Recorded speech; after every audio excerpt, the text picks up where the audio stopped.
আজকের জুমা অধিবেশনের সংক্ষিপ্ত আলোচনার বিষয় হচ্ছে ভারসাম্যপূর্ণ সমাজ প্রতিষ্ঠায় জাকাতের ভূমিকা বা রোল অফ জাকাত ইন এস্টাবলিশিং ব্যালেন্স সোসাইটি। জাকাত ইসলামের অন্যতম একটি স্তম্ভ, একটা খুঁটি। আল্লাহর রাসূল সাল্লাল্লাহু আলাইহি ওয়াসাল্লাম বলেছেন, বুনিয়াল ইসলামু আলা খামসিন। ইসলাম 5টা খুঁটির ওপরে দাঁড়িয়ে আছে। ইসলামের ভিত্তি হলো 5টা। শাহাদাতিন আন লা ইলাহা ইল্লাল্লাহ, আল্লাহর সাক্ষ্য দেওয়া আল্লাহ এক, মুহাম্মাদুর রাসূলুল্লাহ উনি আমাদের রাসূল, এটার সাক্ষ্য হলো 1 নাম্বার। 2 নম্বরে ওয়া ইকামিস সালাত, নামাজ প্রতিষ্ঠা করা। 3 নাম্বার ওয়া ইতাইজ যাকাত, যাকাত আদায় করা। আমরা যদি একটা তাঁবুর সাথে কল্পনা করি যে একটা তাঁবুর 5টা খুঁটি, তাহলে মাঝখানের যেই খুঁটি সেটাই হলো জাকাত। যদি সমাজে জাকাত ভিত্তিক অর্থ ব্যবস্থা প্রচলিত না থাকে, তাহলে মুসলমানরা কখনোই পৃথিবীতে মাথা উঁচু করে দাঁড়াতে পারবে না। আমাদের দিনদার মানুষের অভাব নাই এদেশে, মুত্তাকি মানুষের অভাব নাই, ইসলাম প্র্যাকটিসিং মানুষের অভাব নাই। কিন্তু জাকাত ভিত্তিক অর্থনীতি না থাকার কারণে এই দিনদার মানুষের অধিকাংশই গরিব এবং নিপীড়িত, ঠিক কিনা বলেন? যদি জাকাত ব্যবস্থা প্রচলিত থাকতো, একটা স্বাবলম্বী সুন্দর সমাজ ব্যবস্থা প্রতিষ্ঠিত হতো। আল্লাহ রাব্বুল আলামিন পবিত্র কোরআনুল কারীমে 32টা জায়গায় জাকাত আদায়ের কথা বলেছেন। তার মধ্যে যেখানেই নামাজের কথা বলেছেন, পাশাপাশি জাকাতের কথা বলেছেন 27 বার। যে যেখানেই নামাজ পড়ো জাকাত আদায় করো। ইউকিমুনাস সালাত ওয়া ইউতুজ যাকাত, নামাজ পড়ো জাকাত দাও, নামাজ পড়ো জাকাত দাও। যেখানেই নামাজ সেখানেই জাকাত। কিন্তু আমাদের সমাজ ব্যবস্থায় জাকাতের প্রচলন খুব বেশি নাই, প্রচলন নাই।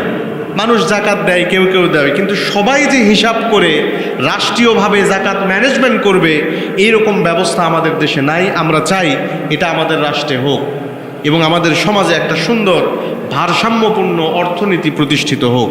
আল্লাহ তাআলা আমাদের সেই তৌফিক দান করুন, সকলে বলি আমিন। সম্মানিত বন্ধুগণ, আল্লাহ রাব্বুল আলামিন সূরা আলে ইমরানের 180 নম্বর আয়াতে ঘোষণা করেছেন, ওয়ালা ইয়াহসাবান্নাল্লাযীনা ইয়াবখালুনা বিমা আতাহুমুল্লাহু মিন ফাদলি হুয়া খায়রাল লাহুম বাল হুয়া শাররুল লাহুম সায়ুতাওয়াকুনা মা বাখিলু বিহি ইয়াওমাল কিয়ামাহ ওয়ালিল্লাহি মিরাসুস সামাওয়াতি ওয়াল আরদ ওয়াল্লাহু বিমা তা'মালুনা খাবীর। আল্লাহ তাআলা বলেছেন, ওয়ালা ইয়াহসাবান্নাল্লাযীনা ইয়াবখালুনা বিমা আতাহুমুল্লাহু মিন ফাদলি। আল্লাহ রাব্বুল আলামিন নিজের অনুগ্রহে তাদেরকে যে সম্পদ দান করেছেন, এই সম্পদ যারা কৃপণতা করে, আল্লাহ রাব্বুল আলামিন তাদেরকে যা দান করেছেন তাতে যারা কৃপণতা করে, তারা যেন মনে না করে এই কৃপণতা তাদের জন্য কল্যাণকর। আল্লাহ বলেন, বাল হুয়া শাররুল লাহুম, এই কৃপণতা তাদের জন্য অকল্যাণকর। সায়ুতাওয়াকুনা মা বাখিলু বিহি ইয়াওমাল কিয়ামাহ। আল্লাহ বলেন, যারা এই সম্পদ নিয়ে কৃপণতা করছে, কিয়ামতের দিন এই সম্পদ তাদের গলায় বেড়ি বানায়া পড়ানো হবে। ওয়ালিল্লাহি মিরাসুস সামাওয়াতি ওয়াল আরদ, আসমান সমূহ এবং জমিনের মালিক একমাত্র আল্লাহ। ওয়াল্লাহু বিমা তা'মালুনা খাবীর, আর তোমরা যে আমল সমূহ করো আল্লাহ রাব্বুল আলামিন সে ব্যাপারে সম্যক অবগত রয়েছে। মানুষের যখন অর্থ বৈভব হয়, অর্থবিত্ত হয়, টাকা পয়সা হয়, ধনী হয়ে যায়, তখন সে টাকা খরচ করতে চায় না, সে জাকাত দিতে চায় না। জাকাত আসে 10 কোটি টাকা, 5 কোটি টাকা, তার কলিজায় ওই জাকাতটা আর কোনোভাবেই দিতে মন চায় না।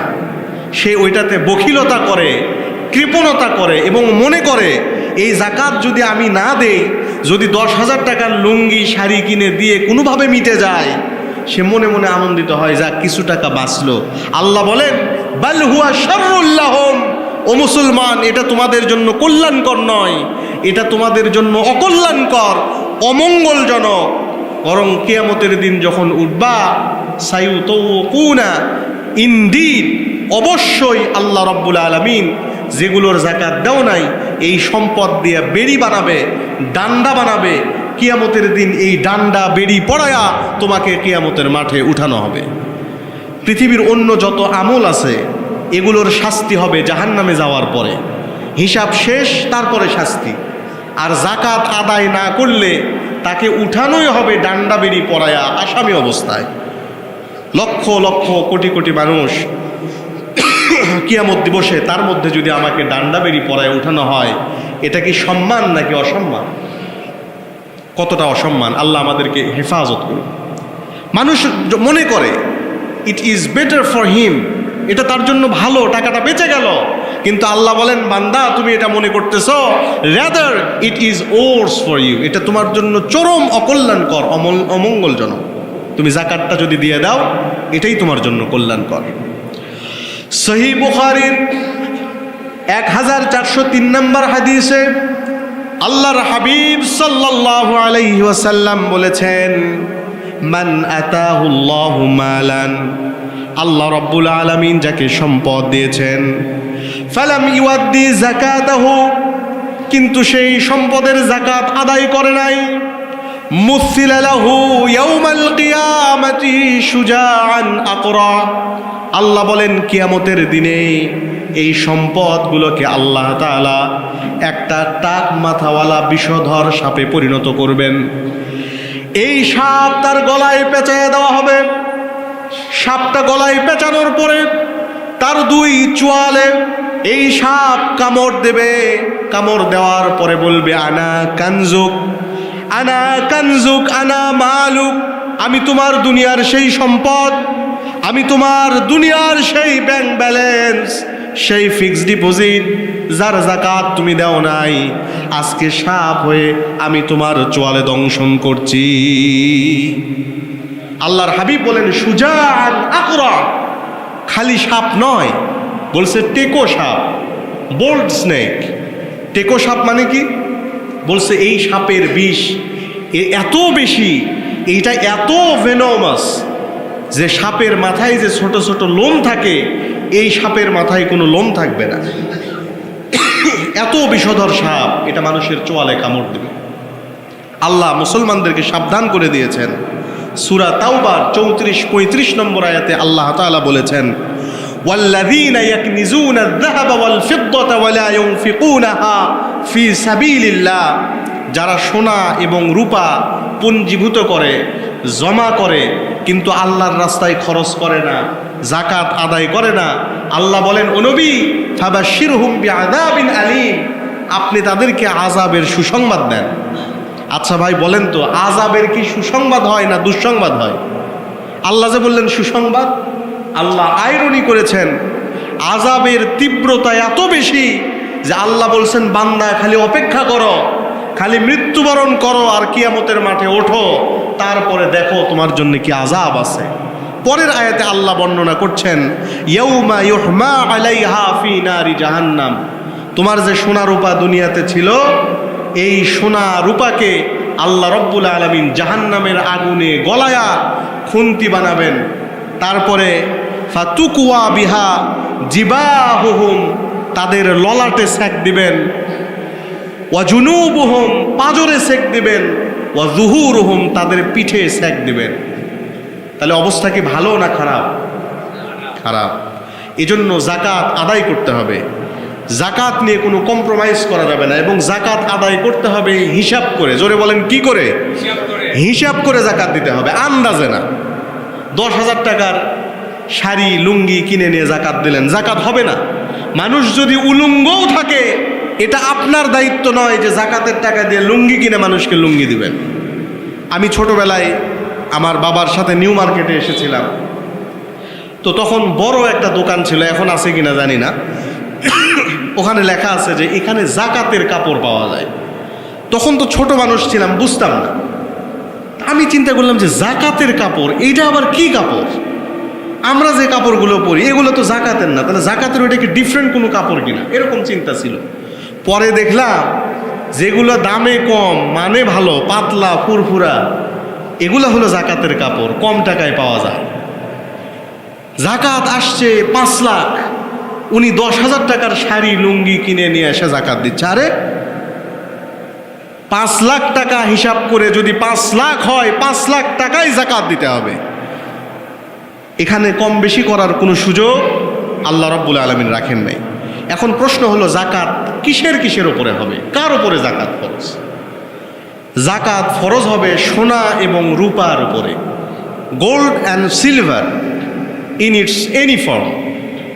সোনা এবং রূপা যে কোনোভাবে, যদি আপনার বাড়িতে 20 মিসকাল 7.5 ভরি সোনা বা 87.48 গ্রাম সোনা 1 বছর ধরে পড়ে থাকে, কোনো কাজ নাই, সংসার চালানোর জন্য ব্যবহার হয় না, এমনি সোনাটা পড়ে আছে, অথবা 200 দিরহাম রূপা 52.5 তোলা বা 612.36 গ্রাম রূপা বা এই সমপরিমাণ অর্থ আপনার বাড়িতে পড়ে আছে, সারা বছরে বাজারঘাট করার জন্য এই টাকার কোনো প্রয়োজন হয় না, তাহলে মনে রাখতে হবে যে আপনার উপরে জাকাত ফরজ হয়েছে।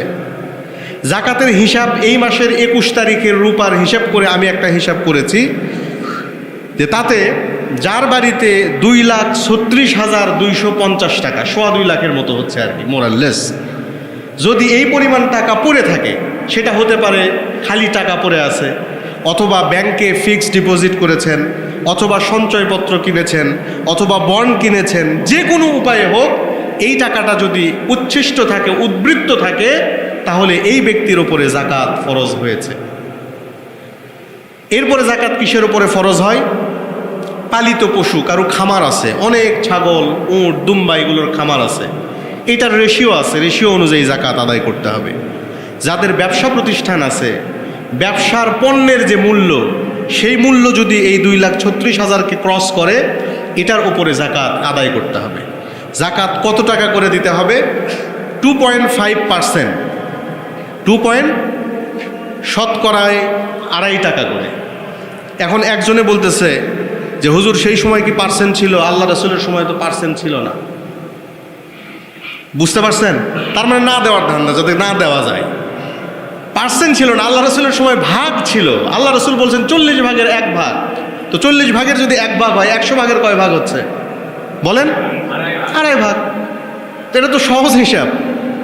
তাহলে যদি আমার কাছে টাকা বেশি থাকে, আমার জাকাত বেশি আসবে। আমি ধনী হইলে জাকাত বেশি হবে, গরিব মানুষ জাকাত কম, আরও গরিব জাকাত নাই।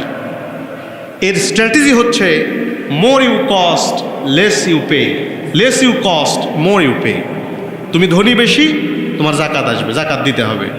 যার টাকা কম, জাকাত নাই বা কম হবে। সম্মানিত হাজিরিন, এখন এই টাকাটা আমরা কার কাছে দেব, এটা অনেক সময় বুঝে পাই না। জাকাত আদায় করার কথা একভাবে, উনি জাকাতের টাকা দিয়ে মসজিদ বানানো শুরু করছে, কাজ তো ভালো। ইমাম কুরতুবী বলেন জাকাতের টাকা দিয়ে কোনো ভালো কাজ করা যাবে? আল্লাহ 8টা কাজ করতে বলেছেন, 8 জনকে জাকাত দেওয়া যাবে। এর বাইরে যত ভালো কাজই হোক, জাকাতের টাকা খরচ করা যাবে না। আল্লাহ রাব্বুল আলামিন সূরা তাওবার 60 নম্বর আয়াতে ঘোষণা করেছেন, ইন্নামাস সাদাকাতু লিল ফুকারাই ওয়াল মাসাকিন ওয়াল আমিলিনা আলাইহা ওয়াল মুআল্লাফাতি কুলুবুহুম ওয়া ফির রিকাবি ওয়াল গারিমিনা ওয়া ফি সাবিলিল্লাহি ওয়া ইবনিস সাবিল। আল্লাহ বলেন, বান্দা জাকাত দিবা 8টা জায়গায়। 1 নাম্বার হচ্ছে ফকির, যার কিছুই নাই, যে সাইল, মানুষের কাছে চায়া চিন্তা চলে, তাকে তুমি তোমার জাকাতের টাকা দিবা। 2 নাম্বারে দিবা ওয়াল মিসকিন, ফকির মিসকিন কাছাকাছি। মিসকিনের কিছু আছে, সামান্য কিছু আছে, কিন্তু চলতে পারে না, আবার চক্ষু লজ্জায় মানুষের কাছে চাইতেও পারে না, এরকম দরিদ্র মিসকিন মানুষকে তুমি তোমার যাকাতের টাকা দিবা। ওয়াল আমিলিনা আলাইহা, যদি সরকার যাকাত ম্যানেজমেন্ট করে, সরকার যদি যাকাত তোলে এবং খরচ করে, তাহলে এই মিনিস্ট্রিতে যারা চাকরি করবে সেই সমস্ত অফিসার এমপ্লয় তাদের বেতন যাকাতের টাকা থেকে দেওয়া যাবে। ওয়াল মুআল্লাফাতি কুলুবুহুম, একজন মানুষ নতুন মুসলমান হয়েছে, হিন্দু ধর্মে থাকা অবস্থায় বা অন্য ধর্মে থাকা অবস্থায় অনেক টাকা পয়সা ছিল, ইসলাম গ্রহণ করার কারণে সব ছেড়ে এখানে খালি হাতে আসতে হয়েছে। তুমি তোমার যাকাতের টাকাটা তাকে দাও, সে খুশি হবে, সে আনন্দিত হবে, ইসলামের সৌন্দর্য দেখবে। বাড়ির পাশে কোনো অমুসলিম রয়েছে, যাকে যাকাতের টাকাটা দিলে দরিদ্র মানুষ খুশি হবে, ইসলাম সম্পর্কে সুধারণা পোষণ করবে, এরকম অমুসলিম মানুষকেও যাকাত দেওয়া যাবে। তবে এই শর্তে দেওয়া যাবে না যে আমি তোমাকে 5 লাখ টাকা যাকাত দিব, তোমার মুসলমান হওয়া লাগবে।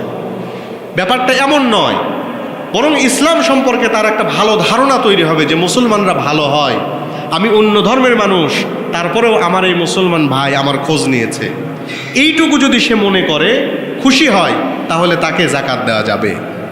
অফির রিকাব, দাস মুক্তিতে, ওয়াল গারিমিনা, এবং দরিদ্র যারা যারা ঋণগ্রস্ত হয়েছে তাদেরকে যাকাত দেওয়া যাবে ঋণ শোধ করার জন্য।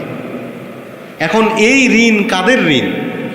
যদি সব ঋণগ্রস্তকে যাকাত দেওয়া বৈধ হয়, তাহলে আমাদের দেশের ব্যবসায়ীদের অর্ধেক আর এমপি মন্ত্রীদের অর্ধেক মানুষকে যাকাত দেওয়া লাগবে। কারণ মন্ত্রী মাথায় একেবারে নামাজ পড়তে পড়তে কপাল কালো হয়ে গেছে, দাড়ি সুন্নতি লম্বা দাড়ি, পরে দেখি জনগণের 190 কোটি টাকা ঋণ খেলাপি।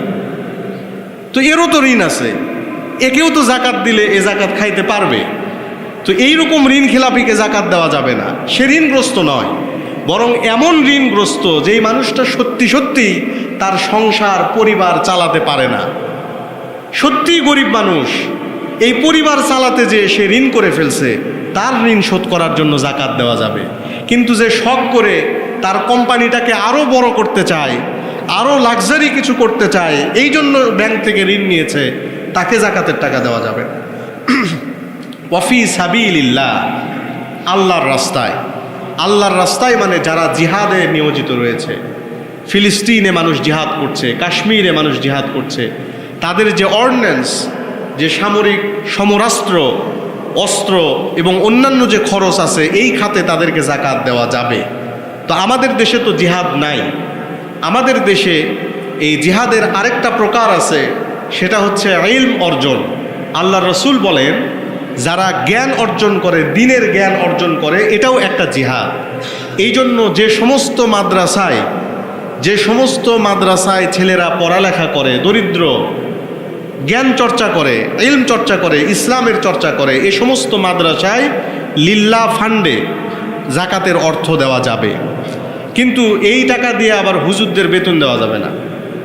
এজন্য ভালো করে খোঁজ নিয়ে, যে মাদ্রাসায় এতিম আছে, গরিব আছে, যারা কোরআন তেলাওয়াত করে, কোরআন পড়ে, ইলম কালাম চর্চা করে, তাদের যাকাত ফান্ডে যাকাতের অর্থ দিতে হবে। ওয়াবনিস সাবিল, মুসাফির ব্যক্তি, রাশিয়া থেকে একজন বাংলাদেশে আসছে, তার টাকা পাসপোর্ট সব চুরি হয়ে গেছে, যাওয়ার টিকিটের টাকা নাই, হয়তো রাশিয়াতে সে অনেক বড় ধনী, কিন্তু এখানে সে ফকির হয়ে গেছে, তাকে যাকাতের অর্থ দেওয়া যাবে। তাহলে প্রিয় ভাই, আমরা কি বুঝতে পারলাম 8টা খাত কোনগুলো? তার মধ্যে উল্লেখযোগ্য খাত আমাদের দেশে হলো ফকির, মিসকিন, এবং যে সমস্ত মুসলিম বা অমুসলিম যাদেরকে দিলে খুশি হবে তারা, ঋণগ্রস্ত মানুষ এবং মাদ্রাসা। এই জায়গাগুলোতে যাকাত দিলে আল্লাহ তাআলার এই আয়াত অনুযায়ী যাকাতের প্রকৃত হক আদায় হবে ইনশাআল্লাহ। এবারে প্রশ্ন হচ্ছে, আমাদের মহিলাদের তো সোনা আছে বাড়িতে, কি বলেন, আছে তো? তো যাকাত কে দিবে? আমরা দিব না মহিলারা দেবে? এই প্রশ্নের উত্তর অনেকেই আমাদেরকে জিজ্ঞেস করে। তো এর উত্তর দেওয়ার আগে আমি একটু আপনাদেরকে প্রশ্ন করতে চাই, এই সোনাটা আসলে কার, ভাবির না আপনার? কথা বলেন, কার? এই আমাদের দেশের সিস্টেম হলো জাকাত দেওয়ার সময় বলে যে হুজুর ওই সোনা তো আমার না, আমি তো সোনা পড়ি না, ওটা তো আপনার ভাবিরই। কিন্তু ভাবি কি চাইলে কালকে ওই সোনা যদি বিক্রি করে মার্কেট করতে দেবেন? আবার আপনার কোনো একটা কাজে টাকা দরকার, ব্যবসাটা বাড়ানো দরকার, বিদেশ যাওয়া দরকার, বাড়িতে যায় বলতেছেন তোমার সোনাগুলো দাও, বেচে বিদেশ যাব। বউ বলতেছে না এটা তো আমার জীবনের একটা সম্বল, এটা বেচা লাগবে কে তোমার, অন্য কোনোভাবে ম্যানেজ করো। তখন আপনি বলতেছেন যদি এই বাড়িতে থাকতে চাও তাহলে সোনা দেওয়া লাগবে। ঠিক কিনা বলেন? তাহলে সোনার মালিক কে, ভাবি না আপনি? যদি আপনি মালিক হন তাহলে জাকাত আপনি আদায় করবেন। তো এখন বলবে জাকাতের সময় বলে না হুজুর আমরা না, ওই সব আপনার ভাবি মালিক, ওনার কাছে সব আছে। যদি তাই হয় তাহলে ভাবি জাকাত আদায় করবে। এবার ভাই প্রশ্ন করতেছে তো ভাবি আপনার ভাবি কই থেকে জাকাত আদায় করবে? এর উত্তরও আল্লাহ দিছে, মোহরানা দিছেন না? মোহরানার সময় তো বড় করে লিখছেন যে 15 লাখ টাকা মোহরানা দিয়ে বিয়ে করলেন, ওই যে 15 লাখ টাকা দিয়েছেন ওখান থেকে জাকাত দিবে। কথা কি বুঝে আসছে? তাহলে স্ত্রীদের যে সোনা দানা রয়েছে এইটার জাকাত যে মালিক সে দিবে, যদি স্ত্রী মালিক হয় সে দিবে, যদি স্বামী তার পক্ষ থেকে আদায় করে দেয় এতে আদায় হবে, তাতে কোনো সমস্যা নাই। সুতরাং যেই দেন জাকাতটা দিতে হবে। আল্লাহ তাআলা আমাদেরকে কবুল করুক, বলি আমিন। সম্মানিত হাজিরিন, এখন জাকাতের টাকা হিসাব করার পরে যখন অনেক টাকা একবারে আসে, ধরেন যারা ধনী মানুষ, যখন 5 লাখ টাকা 10 লাখ টাকা একবারে জাকাত আসে তখন মানুষ এটাকে জরিমানা মনে করে। জোরে বলেন, কি মনে করে? মনে করে যে আমার কাছ থেকে জরিমানা নেওয়ার ওয়াজ করতেছে। জাকাতকে জরিমানা বা অর্থদণ্ড মনে করা যাবে? আরো আওয়াজ দিয়ে বলেন, যাবে না। সম্মানিত দিনদার ইমানদার ভাইগণ, মনোযোগ দিয়ে শুনবেন, জাকাতকে জরিমানা বা অর্থদণ্ড মনে করা যাবে না। হযরতে সালাবা ইবনু হাতিব আনসারী নামে একজন সাহাবী ছিলেন। সালাবা আল্লাহর নবীর দরবারে এসেছেন।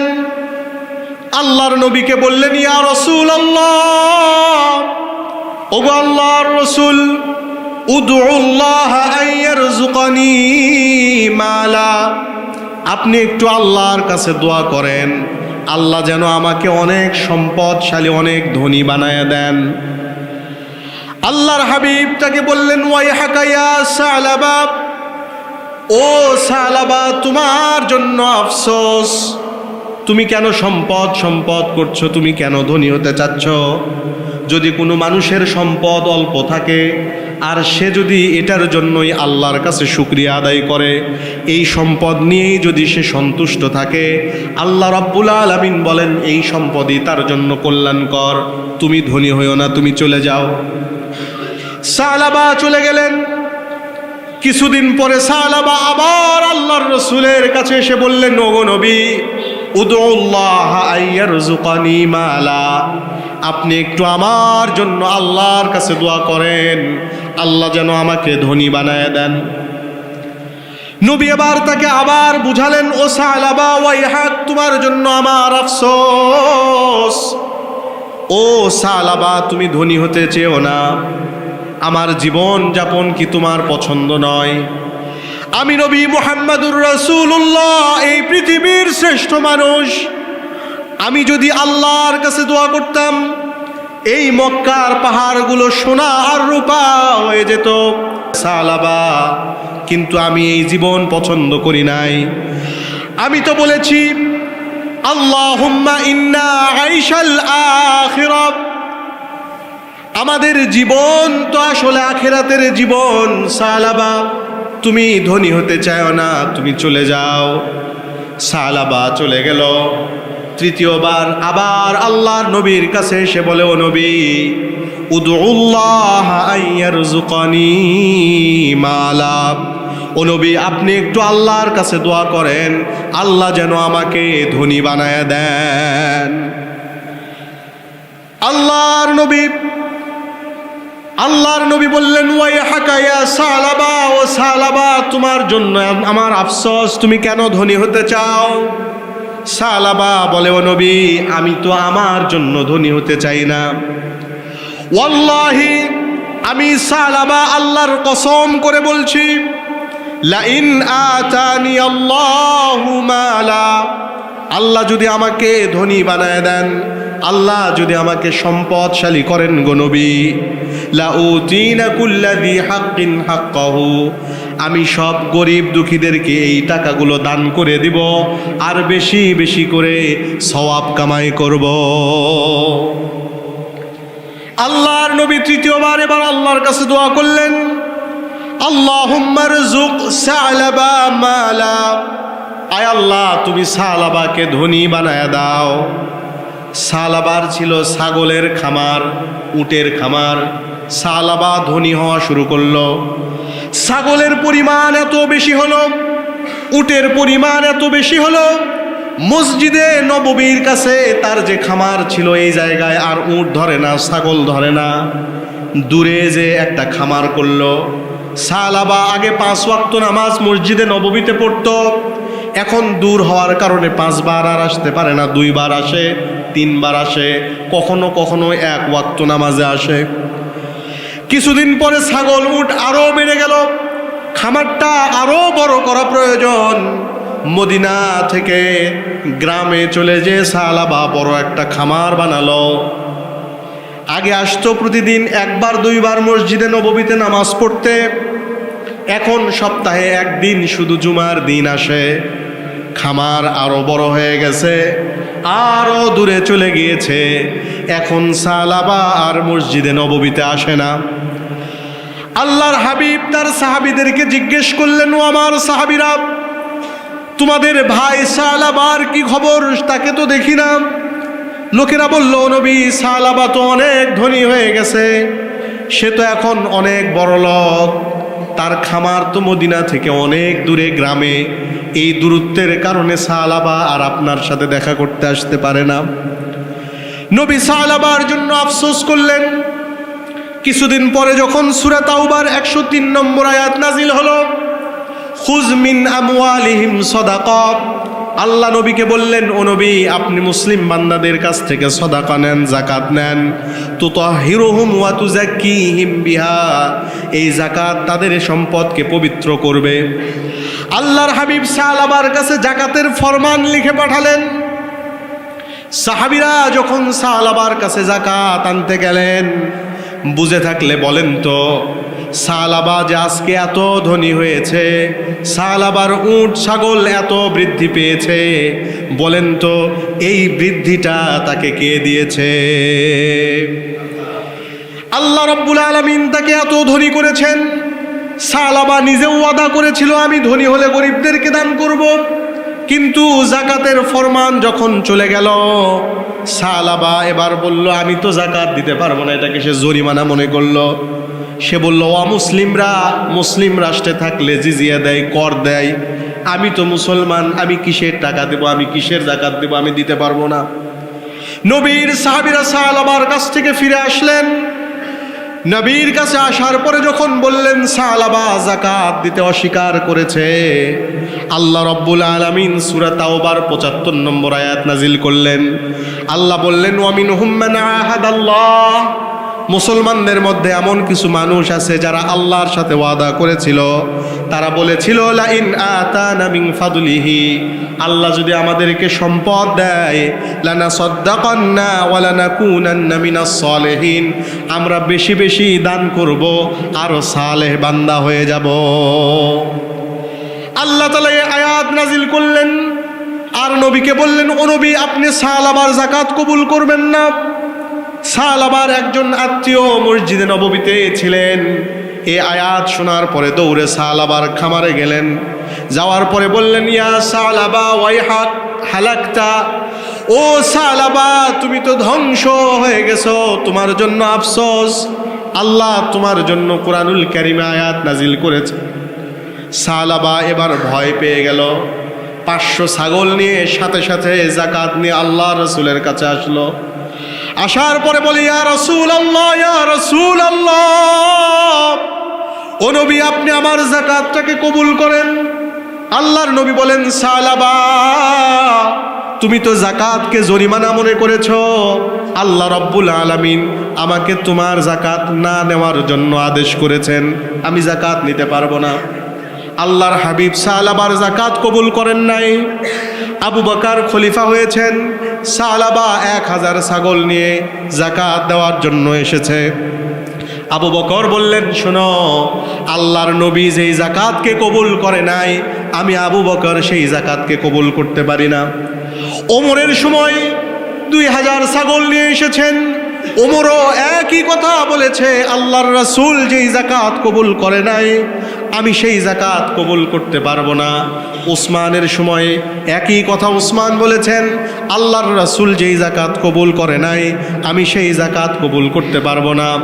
সালাবা উসমান রাদিয়াল্লাহু আনহুর সময় ইন্তেকাল করেছেন, কিন্তু তার যাকাতকে আর কবুল করা হয় নাই। এই ঘটনা থেকে শিক্ষা হলো, যাকাতকে, সাদাকাকে জরিমানা মনে করা যাবে না, এটাকে যথাযথভাবে আদায় করতে হবে। আল্লাহ রাব্বুল আলামিন আমাদেরকে সেই তৌফিক দান করুন। সকলে বলি আল্লাহুম্মা আমিন।